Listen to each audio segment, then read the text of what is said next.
देखिए जरा full screen पर। यानी साहब इसका क्या जवाब है, ये जो भोंपू बजा रहे हैं यहां पर, मतलब what is this? Nishant, this is a total mockery. ये तो एक टोटल जोक है जिसपे की के किसी को हंसी भी नहीं आएगी। सबसे पहले तो यूनाइटेड नेशंस ने इनकी गर्दन पे फांसी लगानी चाहिए कि आप नॉइज पोल्यूशन क्यों कर रहे हैं दुनिया में, आप जो एनवायरनमेंट को क्यों खराब कर रहे हैं। दोनों देश के बीच में रिश्ते तो छोड़ो, दुश्मनी छोड़ो, लड़ना झुड़ना छोड़ो, ये मजाक क्या हो रहा है ये। और अगर ये सोचते हैं कि हमारे जवान जो है इनके भोंपू बजाने से वो है तो हमारे जवानों का तो मोराल और ऊंचा होगा।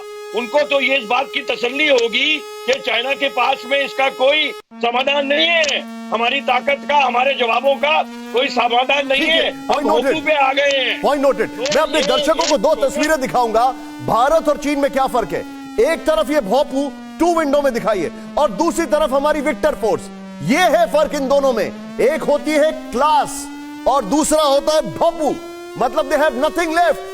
अब ये सिर्फ भोंपू बजा सकते हैं, हालांकि इस भोंपू से परेशानी है, लेकिन ये हम दोनों का फर्क है।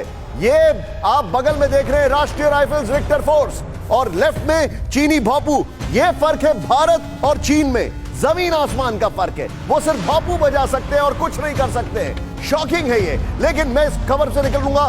मेरे सामने और भी सीरियस इश्यूज हैं, इनके भोंपू को दिखाना जरूरी था क्योंकि ये इनकी क्लास है। आइए सीधे चलते हैं। यूएन में आतंक पर प्रधानमंत्री मोदी का बड़ा प्रहार, भारत की आवाज आतंक के खिलाफ बड़ी खबर। हमेशा शांति समृद्धि की बात करेंगे, अवैध हथियारों की तस्करी पर वार, लाखों लोग आतंकवाद के शिकार, यह प्रधानमंत्री ने कहा। सीधे सुनाते क्या कहा प्रधानमंत्री ने।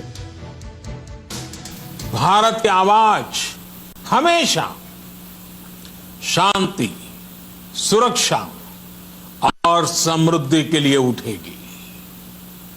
भारत की आवाज मानवता, मानव जाति और मानवीय मूल्यों के दुश्मन आतंकवाद, अवैध हथियारों की तस्करी, ड्रग्स, मनी लॉन्ड्रिंग के खिलाफ उठेगी।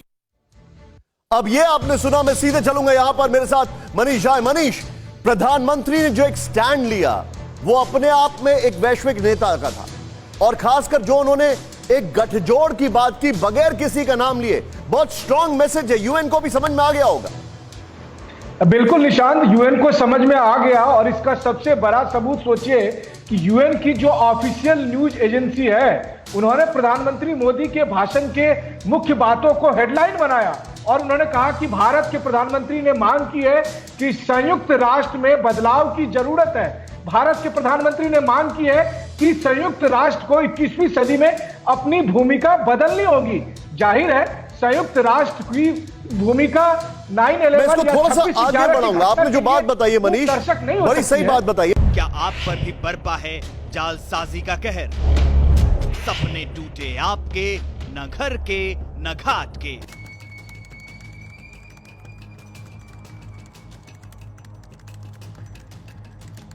देखिए लूट घर हर रात 9:30 बजे। फिक्र आपकी,